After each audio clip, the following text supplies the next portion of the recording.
आप लोग ground audition की तैयारी कैसे चल रही है, इस वीडियो से कितना इंपॉर्टेंट और कितना हेल्प मिल रहा है आपको। ग्राउंड ऑडिशन हुआ है तो कितना सक्सेसफुल रहा है, किस तरह ग्राउंड ऑडिशन हुआ है। अगर क्वेश्चन आप बता सकते हैं कमेंट के माध्यम से, कमेंट सेक्शन में, तो कौन सा क्वेश्चन आया था तो कमेंट भी कर सकते हैं। कमेंट कर दीजिएगा कौन कौन से क्वेश्चन, किस तरह के क्वेश्चन पूछे गए, तो जो आपको याद होगा उस तरह के अपनी याद के आधार पर, याददाश्त के आधार पर क्वेश्चन को कमेंट भी कर सकते हैं। कमेंट कर दीजिएगा जिससे पता चल सके और भी कंटेस्टेंट जो है उनको तैयारी करने में मदद मिल सकती है, और इस तरह से सभी को मदद पहुंचा सकते हैं। और आप लोगों का अगर इस चैनल को डेवलप करने में सहयोग राशि प्रदान करना चाहते हैं, जैसा कि पहले भी मैं बोल चुका हूं, बहुत से लोग कर भी रहे हैं, तो सहयोग राशि अगर प्रदान करना चाहते हैं, आप कैपेबल हैं, तो आप मेरे यूपीआई आईडी दिया हुआ है, यूपीआई का बार कोड, क्यूआर कोड दिया हुआ है, उसको स्कैन करके आप कर सकते हैं, या फिर जो मेरा नंबर दिया हुआ है उस पर भी आप यूपीआई पे, फ़ोनपे से आप कर सकते हैं। जय हिंद। स्टडी बसेरा के नए वीडियो में आप सभी का हार्दिक स्वागत है। चैनल पर अगर नए तो चैनल को सब्सक्राइब कर लीजिएगा। वीडियो अगर पसंद आता है तो वीडियो को लाइक और शेयर भी करते चलिएगा। चलिए स्टार्ट करते हैं आज का सेशन। आज के सेशन का जो पहला टॉपिक है मासिक धर्म अवकाश। तो ये प्रश्न क्यों है इम्पोर्टेंट?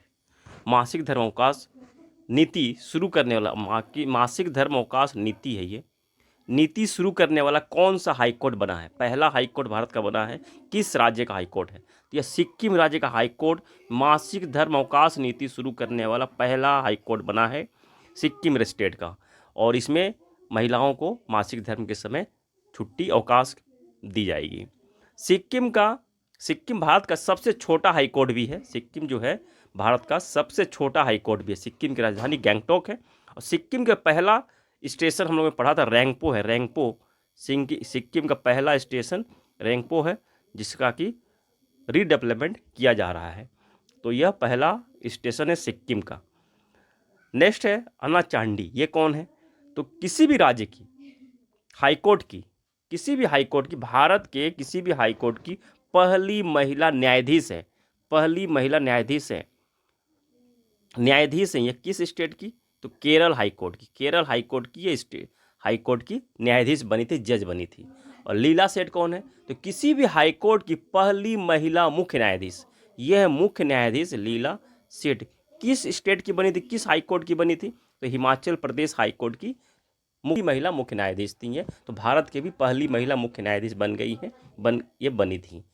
इस तरह से ये मुख्य न्यायाधीश हैं, ये सिर्फ न्यायाधीश हैं, ये भी ध्यान रखिए। अन्ना चांडी न्यायाधीश हैं। इस तरह से इंपॉर्टेंट पॉइंट यहाँ से बन जाता है। चलिए नेक्स्ट चलते हैं हम लोग, बहुत इंपॉर्टेंट है, करंट है।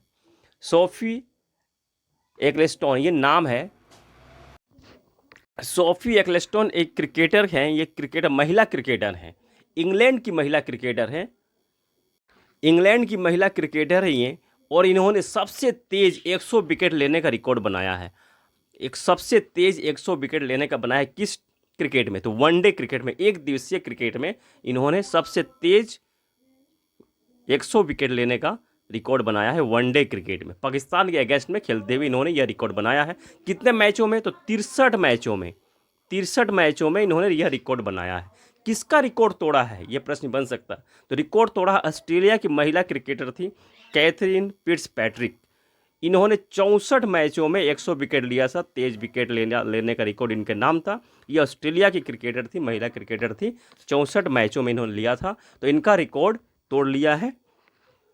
माने 100 विकेट तो इन्होंने भी लिया है 64 मैच में, इन्होंने 63 में इन्होंने लिया है, 63 मैच में, 63 पारी में, इसलिए इनका रिकॉर्ड अब बन गया है। ये अब इंग्लैंड की महिला क्रिकेटर, ये भी ध्यान रखना। किस देश की? तो इंग्लैंड की। किसके अगेंस्ट में बनाया है रिकॉर्ड? तो पाकिस्तान के अगेंस्ट में खेलते हुए कितने मैचों में? तो 63 मैचों में यह रिकॉर्ड बनाया। किसका रिकॉर्ड तोड़ा? तो कैथरीन फिट्जपैट्रिक का रिकॉर्ड तोड़ा। किस देश के एक खिलाड़ी थी? पैट्रिक। तो फिट्जपैट्रिक ऑस्ट्रेलिया की महिला क्रिकेटर थी। 64 मैचों में इन्होंने रिकॉर्ड बनाया था। चलिए नेक्स्ट चलते हैं। और चैनल को अब तक आपने सब्सक्राइब नहीं किया है तो सब्सक्राइब जरूर कर लीजिएगा, और वीडियो अगर पसंद आ रहा है तो वीडियो को लाइक और शेयर करना भी मत भूलिएगा प्लीज़। चलिए, मंगनी चरण कुंवर कौन है? मंगूनी चरण कुंवर उड़ीसा के कठपुतली कलाकार थे, जिनका निधन हो गया 87 वर्ष की एज में। 87 वर्ष की एज में कठपुतली कलाकार थे। इन्हों कठपुतली कलाकार को जीवित रखने के, रोड नाम के कठपुतली कलाकृति को जीवित रखने के लिए 2023 में पद्मश्री पुरस्कार मिला था। पद्मश्री पुरस्कार इन्हें मिला था 2023 में। ये भी ध्यान रखिए। कब मिला था? तो पद्मश्री पुरस्कार 2023 में मिला था। मंगनी चरण कुंवर का संबंध किससे है? तो कठपुतली कलाकार हैं, कठपुतली कलाकृति ये बनाते थे। रोड कठपुतली को जीवित रखने के लिए इन्हें 2023 में पद्मश्री पुरस्कार मिला था। ये किस स्टेट से बिलोंग करते हैं? तो उड़ीसा स्टेट से बिलोंग करते हैं। चलिए नेक्स्ट देखते हैं। नेक्स्ट पॉइंट है रुचिरा कंबोज। रुचिरा कंबोज कौन है? तो यह अभी रिटायर हो गई हैं, सेवानिवृत्त हो गई हैं। यह कहाँ से? तो संयुक्त राष्ट्र में भारत की स्थायी प्रतिनिधि थी। अस्थायी प्रतिनिधि के पद पर नियुक्त होने वाली पहली महिला भी थी ये रुचिरा कंबोज। तो संयुक्त राष्ट्र में भारत की अस्थायी प्रतिनिधि के रूप में ये काम कर रही थी। वहाँ से इनको रिटायरमेंट मिल गया, रिटायर हो गई हैं और इस पद पर 2022 में इनकी नियुक्ति हुई थी। कब नियुक्ति हुई? तो 2022 में अस्थायी प्रतिनिधि के पद पर इनकी नियुक्ति हुई थी और यहाँ से इनका रिटायरमेंट हो गया है। रुचिरा कंबोज। अभी नई नियुक्ति नहीं हुई है, नई नियुक्ति जब हो जाएगी तो फिर हम लोग उस पॉइंट पर भी बात करेंगे। तो कुछ इंपॉर्टेंट पोस्ट है उनको भी देख लेते हैं कौन कौन बने हुए हैं। तो आर्मी चीफ है मनोज पांडे, आर्मी चीफ मनोज पांडे हैं। Air force chief air chief marshal VR Chaudhary हैं। नेवी चीफ दिनेश कुमार त्रिपाठी हैं। इंटेलिजेंस ब्यूरो IB के चीफ हैं, इंटेलिजेंस ब्यूरो के चीफ बने हैं तपन डेका। रो के यानी कि रिसर्च एंड एनालाइजिंग विंग, रो के जो चीफ बने हैं, रो के हैं, रो का फुल फॉर्म होता है research and analysing wing. NIA के चीफ बने हैं सदानंद वसंत दांते। SPG चीफ बने हैं आलोक शर्मा। SPG जो प्रधानमंत्री के आसपास जो सुरक्षा में रहते हैं, SPG कमांडो, उनके चीफ बने हैं आलोक शर्मा। रेलवे बोर्ड की पहली महिला चेयरपर्सन और CEO कौन है? तो जया वर्मा सिन्हा। जया वर्मा सिन्हा रेलवे बोर्ड की पहली महिला चेयरपर्सन एंड CEO। चलिए और कुछ इंपॉर्टेंट पॉइंट है उसको भी नोट डाउन हम लोग कर लेते हैं। अंटार्कटिका में भारतीय डाकघर की दूसरी शाखा भारतीय रिसर्च स्टेशन में खोला गया है, जिसका पिन कोड MH1718 है, MH1718 है। और मैत्री रिसर्च स्टेशन की स्थापना 1990 में हुई थी। अब पहला डाकघर यहाँ खोला गया था मैत्री रिसर्च स्टेशन पर।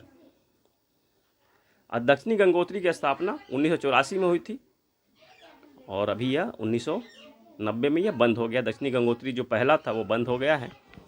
आप लोग ग्राउंड ऑडिशन की तैयारी कैसे चल रही है? इस वीडियो से कितना इंपॉर्टेंट और कितना हेल्प मिल रहा है? आपको ग्राउंड ऑडिशन हुआ है तो कितना सक्सेसफुल रहा है? किस तरह ग्राउंड ऑडिशन हुआ है? अगर क्वेश्चन आप बता सकते हैं कमेंट के माध्यम से, कमेंट सेक्शन में, तो कौन सा क्वेश्चन आया था तो कमेंट भी कर सकते हैं। कमेंट कर दीजिएगा कौन कौन से क्वेश्चन, किस तरह के क्वेश्चन पूछे गए, तो जो आपको याद होगा उस तरह के अपनी याददाश्त के आधार पर क्वेश्चन को कमेंट भी कर सकते हैं। कमेंट कर दीजिएगा जिससे पता चल सके और भी कंटेस्टेंट जो है उनको तैयारी करने में मदद मिल सकती है और इस तरह से सभी को मदद पहुँचा सकते हैं।